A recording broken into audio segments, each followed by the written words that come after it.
Historia ya mpira wa Brazil imeweza kubebwa na headline za malijandi wengi wa soka, akiwapo mwamba mmoja aitwaye Arthur Antonius Coimbra almaarufu Zico. Mwamba huyu alizaliwa mnamo tarehe 3 Machi 1953 katika eneo la Quintino, Rio de Janeiro nchini Brazil. Alitokea katika familia ya kawaida yenye asili ya Kireno. Mwamba huyu baada ya kuzaliwa alikuwa mwembamba sana na wengi walizani asingeweza kufanikiwa kwenye soka kwa sababu ya mwili wake kuwa mdogo. Baada ya kuwa na changamoto hizo, baba yake na ndugu zake walimsaidia kufanya mazoezi maalum ya kujenga mwili. Aliongeza nguvu na misuli hatua kwa hatua, huku akiendelea kuonyesha kipaji kikubwa cha kupiga pasi, kupiga mashuti na mipira ya adhabu. Mnamo mwaka 1967 Zico akiwa na umri wa miaka 14 alijiunga na akademi ya CR Flamengo nchini Brazil, na hapo ndipo safari yake ya soka ilipoweza kuanza na kuwa mchezaji bora kabisa katika historia ya Brazil.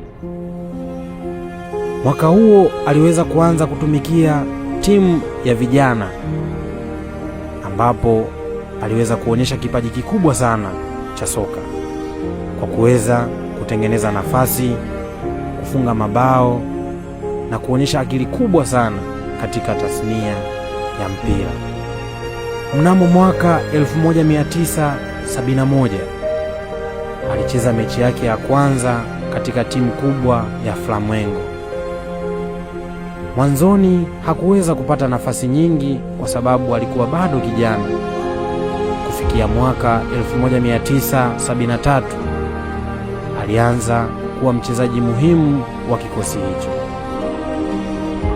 Katika kipindi hiki alianza kujulikana kama mtaalamu wa kupiga free kick, mashuti ya mbali, pasi za mwisho na kufunga mabao mengi akiwa kama kiungo mshambuliaji. Ilipofika mwaka 1975, hapa ndipo ilikuwa kilele cha umaarufu katika klabu ya Flamengo. Zico aliweza kuongoza Flamengo kushinda mataji mengi ya Campeonato Carioca, ikihusisha ubingwa wa Brazil mara kadhaa, Copa Libertadores mwaka 1981, Intercontinental Cup 1981, mwaka huu wakishinda goli 3 dhidi ya Liverpool. Wakati huo alitajwa kuwa mmoja wa wachezaji bora zaidi duniani. Mashabiki wengi walimpa jina la utani White Pele kwa sababu ya uwezo wake na kipaji chake ambacho kiliweza kulinganishwa na kipaji kilichoonyeshwa na mwamba Pele nchini humo.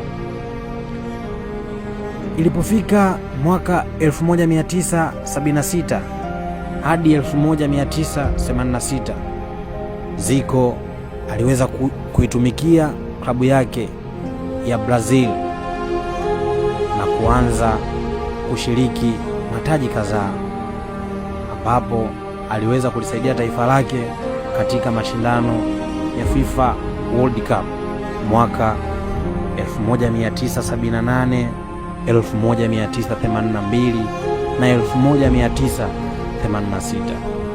ambapo katika miaka hiyo aliweza kulisaidia taifa lake kwa kuisaidia kufunga mabao 48 yaliyomfanya kuwa mmoja wa wafungaji bora wa taifa hilo katika historia.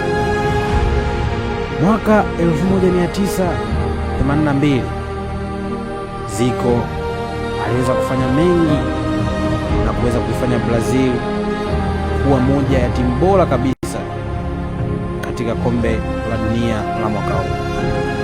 Ijapokuwa Brazil haikuweza kuchukua kombe hilo kwa kuondolewa na Italia katika mechi maarufu sana iliyoumiza mashabiki wengi wa soka duniani, na hiyo ndio huzuni kubwa zaidi katika maisha ya soka ya Zico. Ilipofika mwaka 1983, Zico aliweza kuhamia katika klabu ya Udinese Calcasio nchini Italia. Usajili wake ulikuwa gumzo kubwa sana duniani wakati huo. Katika msimu wake wa kwanza katika klabu hiyo aliweza kufunga mabao 19 yaliyoweza kuwavutia mashabiki wengi wa Italia.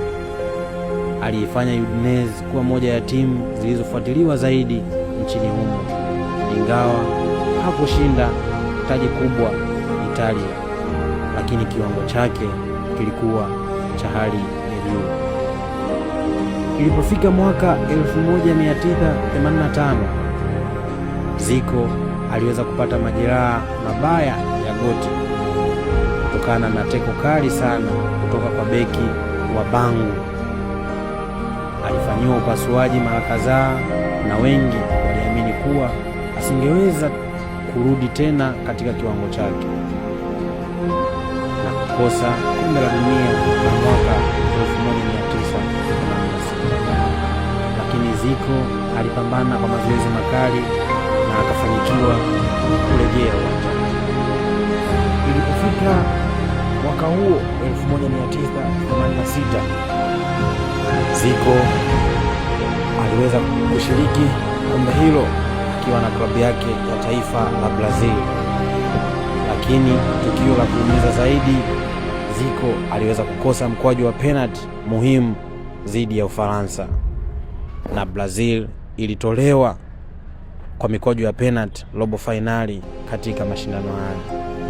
Mashabiki wengi waliumia sana kwa sababu waliona huo ulikuwa mwisho wa ndoto ya Zico kuweza kushinda kombe la dunia.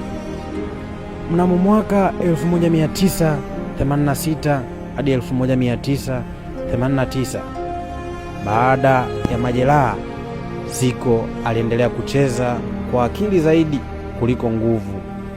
Aliendelea kuisaidia Flamengo kushinda mataji ya ndani ya Brazil, na mwaka 1987 alichangia ubingwa mwingine wa kitaifa. Alifunga mamia ya mabao akiwa Flamengo na kuwa mfungaji bora wa historia ya klabu hiyo kwa muda mrefu. Ilipofika mwaka 1971, Zico aliamua kuhamia katika nchi ya Japani na kuweza kucheza katika klabu ya Kashima Antlers. Huko alisaidia kukuza soka la Japani kwa kiasi kikubwa, akiwa nyota mkubwa wa Japan League, ambapo alipendwa sana na mashabiki wa nchi hiyo. Mpaka leo bado mwamba huyo anaheshimiwa sana nchini humo kiasi cha kuitwa mungu wa soka na mashabiki wengi wa Kashima. Ilipofika mwaka 1994, hapa ndipo ilikuwa kilele na mwisho kwa mwamba huyu katika kutumikia soka. Aliweza kutangaza rasmi kustaafu soka hilo akiwa na umri wa miaka 41. Baada ya kustaafu, mwamba huyu bado aliweza kuonekana mmoja ya watu maarufu na wachezaji walioweza kufanya rekodi kubwa kabisa duniani, ambapo historia zinaonyesha aliweza kuisaidia klabu yake ya Flamengo kufunga mabao zaidi ya 500, kuwa mchezaji bora wa dunia wa kizazi chake kwa maoni ya wengi, na aliingia katika orodha ya FIFA ya wachezaji 100 katika historia ya soka. Baada ya kustaafu, mwamba huyo aliweza kuingia katika career ya kocha na kuweza kufundisha timu nyingi duniani, ikiwapo Fenerbahce, ASK Moscow, Olympiacos, jambo ambalo liliweza kuwa na mchango mkubwa katika kukuza soka katika klabu hizo na duniani.